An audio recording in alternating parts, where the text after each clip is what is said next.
some ancient writers shared modern critics' concerns about undue interest in the paranormal, though not typically for exactly the same radical Enlightenment reasons, he says.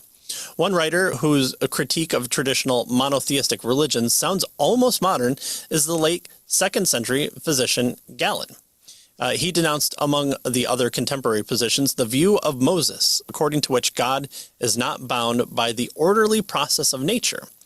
Galen preferred the rational choices of the God of nature, the true evidence of providence, to the irrational ideas of a deity working contrary to the normal courses of nature, right? So that's why we know miracles can't happen, because God has to suspend nature. You know, that's the always seems to be the claim of why the miracles can't happen.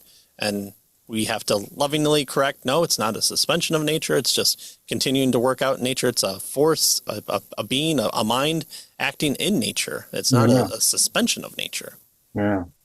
So this, what he's noting here is that Galen was skeptical about miracles. So we can't go back and say all of these people believed everything, and they, no. There were some that were skeptical. Now, notice he makes the point. He says, nevertheless, most writers in late antiquity, including Christian writers, applied the phrase "contrary to nature" that Galen here was dealing with only to people contravening moral law or the norms of reason established by nature, but they didn't apply it to miracles. So he's suggesting that when they talked about it back here, contrary to nature, they were talking about people acting contrary to the laws of nature with regard to morality and reason, and not the physical laws, right? So that's a point that's kind of interesting here that he makes.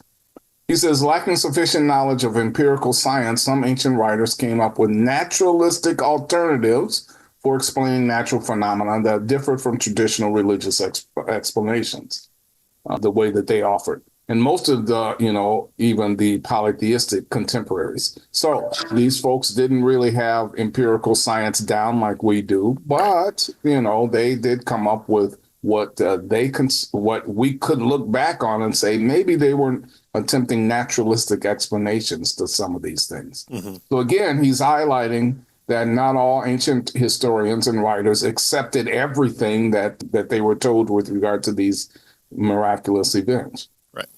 And so he says, for example, while some viewed the winds, right, so the wind, as divine, and others presented them as under divine or angelic authority, still others viewed them as purely natural phenomena. So the wind blows, is that, some divine God doing it or angelic being doing it?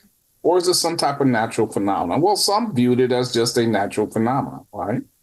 And so he says the guesses obviously were not all equally correct, but they were authentic attempts at purely and largely naturalistic explanations. So again, his point that he's trying to drive home is that there was some skepticism even back with regard to ancient historians. Right.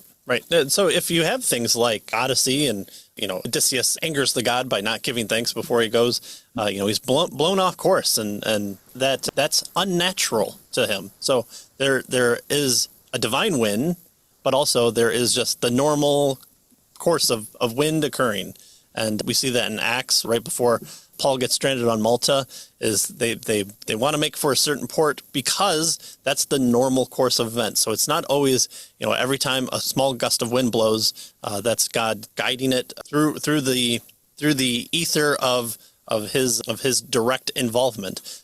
But there seems to be then a exchange sometimes for when unnatural things, and so there we have to clarify our terms with unnatural as quote mining, like church fathers always seems to get us in trouble, is if we type into something and grab a quote from Google without reading the full context of the quote from church fathers, sometimes we or our interlocutors can get in trouble that way.